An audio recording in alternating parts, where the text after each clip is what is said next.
4.1 का दूसरा क्वेश्चन। तो पहला तो पढ़ लिया, दूसरा क्या है, निम्न स्थिति को द्विघात समीकरणों के रूप में निरूपित कीजिए। तो द्विघात समीकरण बनानी है।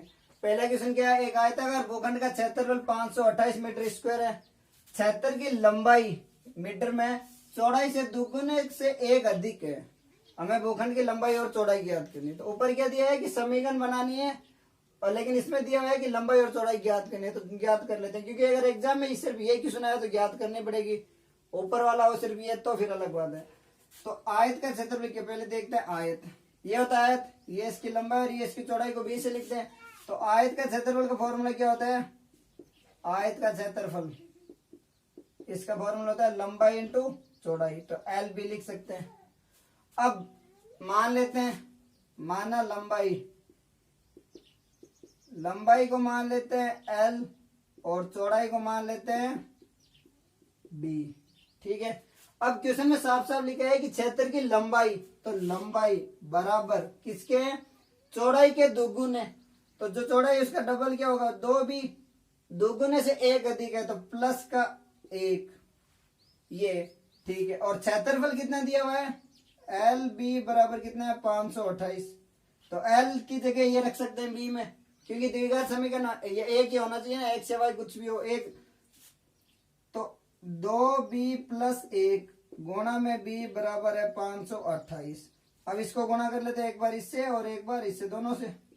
तो 2b स्क्वायर प्लस b, ये इधर आके माइनस का हो जाएगा 528 बराबर 0। तो ये क्या हो गई, द्विघात समीकरण है।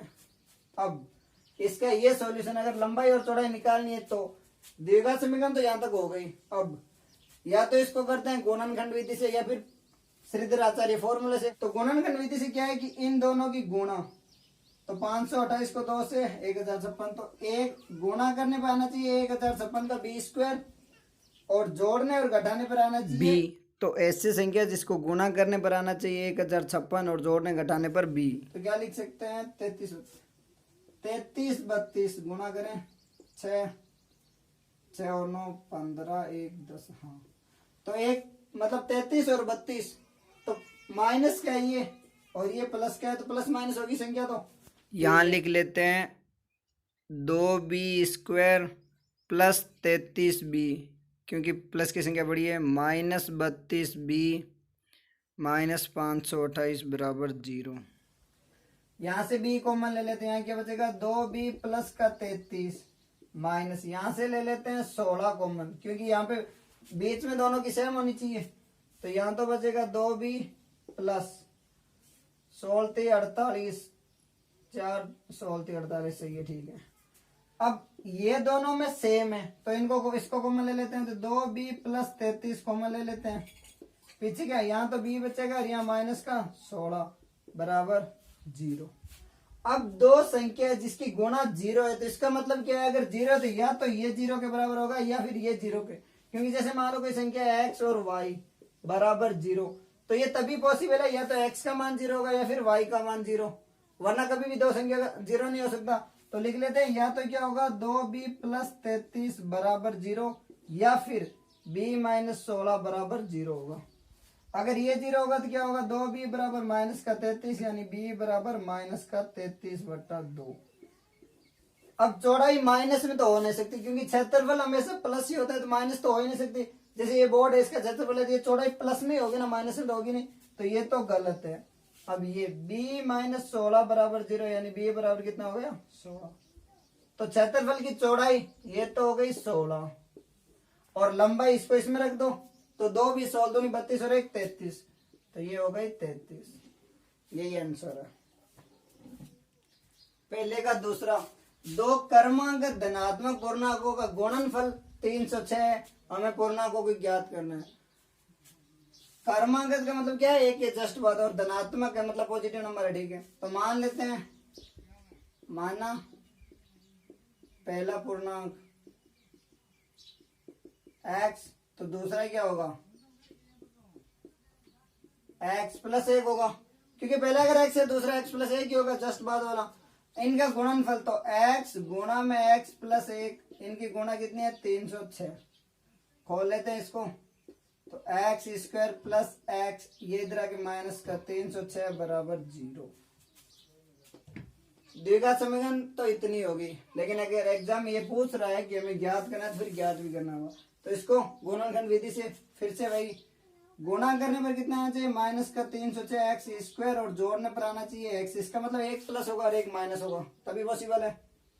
तो 306 15 का स्क्वायर 225 18 17 18 हो सकता है, 18 और 17 7 8 56 5 7 5 7 8 15 5 20 2 और 1 3, ठीक है।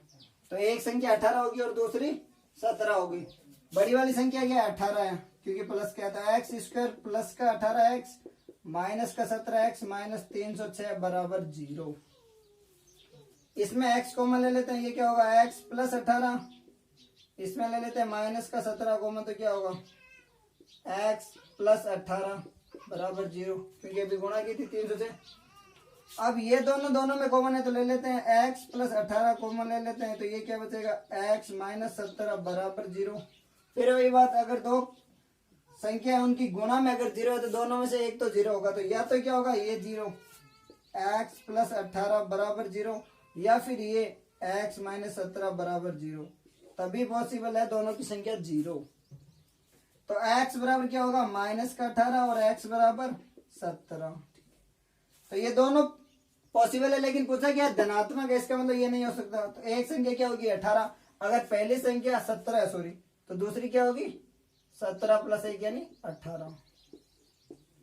तो धनात्मक पूर्णांक कौन से वे, 17 और 18।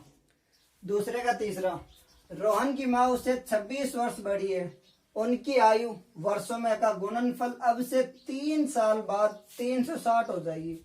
हमें रोहन की वर्तमान आयु ज्ञात करनी, ठीक है। तो रोहन की करने मान लेते हैं, मानना रोहन की वर्तमान आयु मान लेते हैं x। रोहन की वर्तमान आयु x है, तो उसकी माँ की कितनी होगी, रोहन की माँ की आयु कितनी हो जाएगी, x प्लस 26, क्योंकि 26 वर्ष बड़ी है। अब क्या है, उनकी आयु का गुणनफल अब से 3 साल बाद, तो 3 साल बाद रोहन कितना हो जाएगा, x प्लस 3 का, और ये x प्लस 26 अभी है, और 3 बाद में कितनी हो जाएगी, x प्लस 29, ठीक है।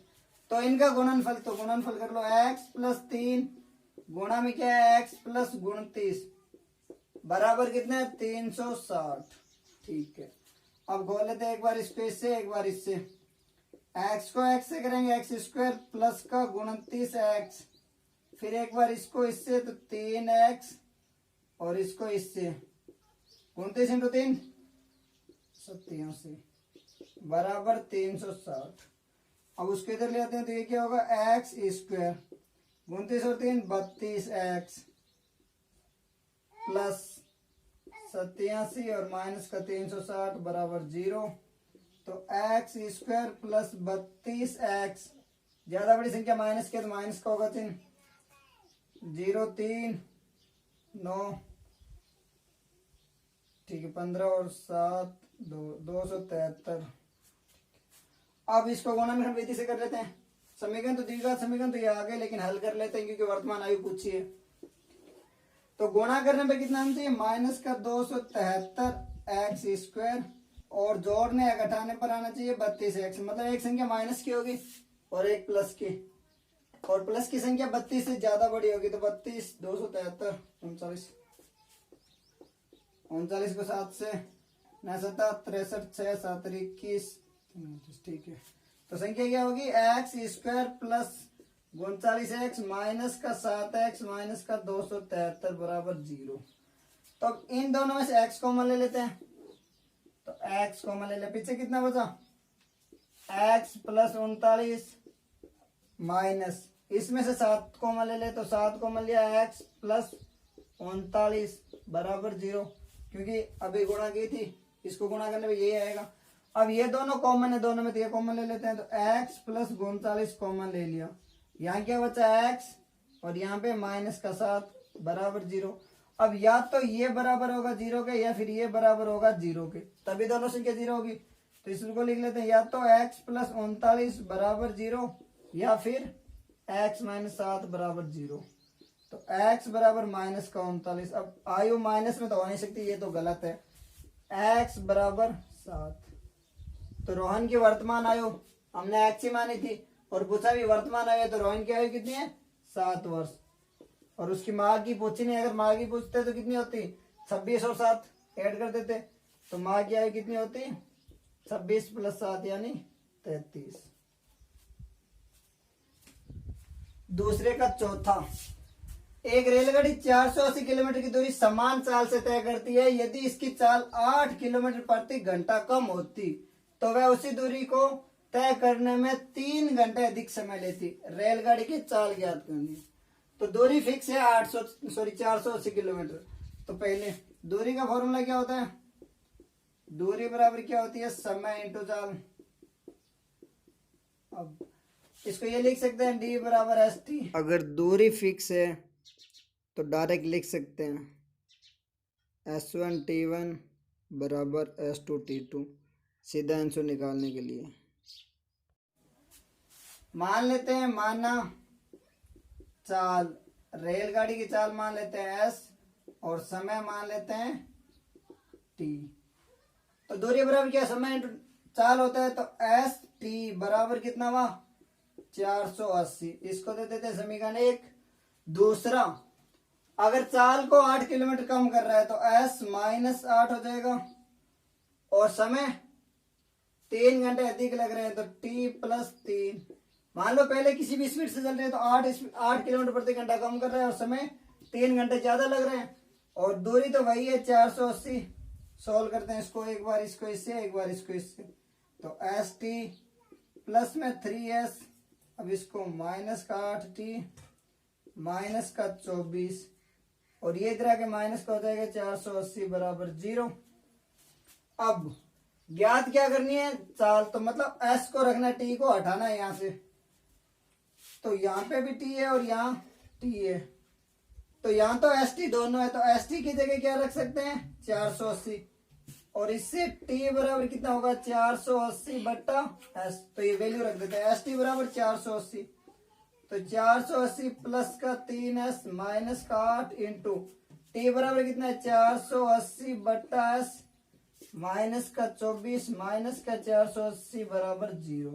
तो ये 480 से 480 कैंसिल हो गए, ये क्या बचा 3S माइनस 8 इंटू 480 बट्टा S माइनस का 24 बराबर 0। ठीक है, अब एलसीएम ले लेते हैं पूरा का, क्योंकि द्विघात समीकरण बनानी है। तो इसका एलसीएम लेंगे पूरा में, नीचे क्या आएगा S आएगा, ये क्या होगा 3S² माइनस 8 इंटू 480 और माइनस का 24S बराबर 0। अब इसको ऊपर ले जाते हैं, 0 से गुणा करेंगे 0 हो जाएगा, तो 3S² माइनस 24S माइनस 0 8 64 6 8 चौक 32 32 और 6 38 बराबर 0। तो ये हो गई द्विघात समीकरण। अब गुणनखंड विधि से सोल्व करना है और आंसर कमेंट करना, कमेंट करके बताना क्या आंसर आ रहा है।